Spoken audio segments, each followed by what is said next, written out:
வணக்கம் தலைவா, அனைவருக்கும் இனிய வணக்கம். இன்னைக்கு நாம இந்த வீடியோல எதை பற்றி பார்க்க போறோம் அப்படின்னு பார்த்தீங்கன்னா, டிஆர்பி மற்றும் பள்ளி கல்வித்துறையில வந்திருக்க முக்கியமான தகவல்களை பற்றி இந்த வீடியோல முழுமையா நாம பார்க்கலாம்.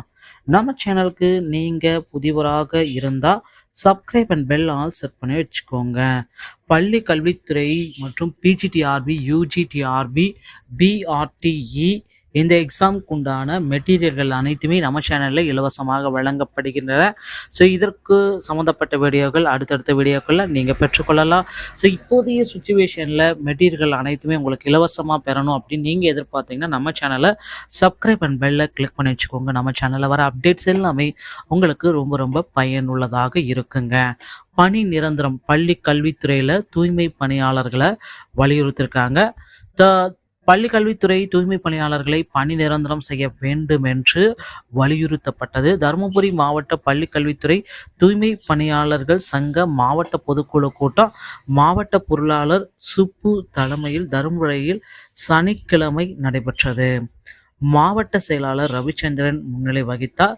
தமிழ் மாநில விவசாய தொழிலாளர்கள் சங்க மாநில செயலாளர் ஜே பிரதாபன், ஏஐடியூசி மாநில துணைத் தலைவர் கே மணி ஆகியோர் கோரிக்கைகளை வலியுறுத்தி பேசினர்.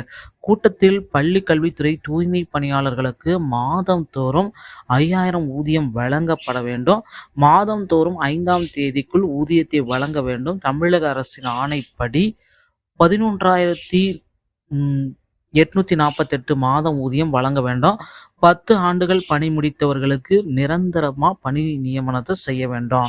ஜனவரி 7ஆம் தேதி திண்டுக்கல்லில் நடைபெறும் முதல் மாநாட்டில் தருமபுரியிலிருந்து திரளானோர் கலந்து கொள்வது என உள்ளிட்ட தீர்மானங்கள் நிறைவேற்றப்பட்டது. கூட்டத்தில் சங்க நிர்வாகிகள் மனோகரன், மாதையன், செல்வி, மேனகா, மாவட்ட குழு உறுப்பினர்கள் எல்லாமே கலந்துக்கிட்டாங்க.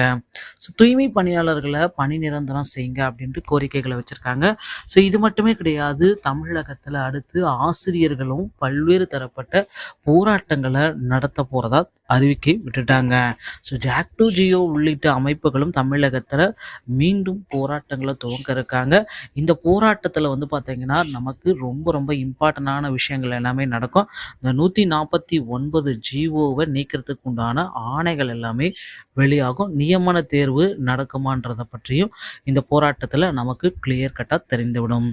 அது மட்டுமே கிடையாது, அந்த கேசஸ் எல்லாமே 2லிருந்து 3 வழக்குகள் எல்லாமே போயிட்டு இருக்கிறதுனால அந்த டெட் பேப்பர் 1 மற்றும் பேப்பர் 2க்கு உண்டான முக்கிய அறிவிப்பும் நாம் இன்னும் சில தினங்களில் பெற்றுக்கொள்ள முடியும். ஸோ டிஆர்பியோடைய ஆனுவல் பிளானர் இந்த ஆண்டு அதிகபட்சம் டிசம்பர் 27/8 நாம் பெற்றுக்கொள்ளலாம். டிஆர்பி மற்றும் பள்ளி கல்வித்துறை சம்பந்தமான செய்திகள் அனைத்தையும் உடனுக்குடன் பெற நம்ம சேனலோடு இணைந்திருங்கள். அடுத்த வீடியோவில் சந்திக்கிறேன். நன்றி, வணக்கம்.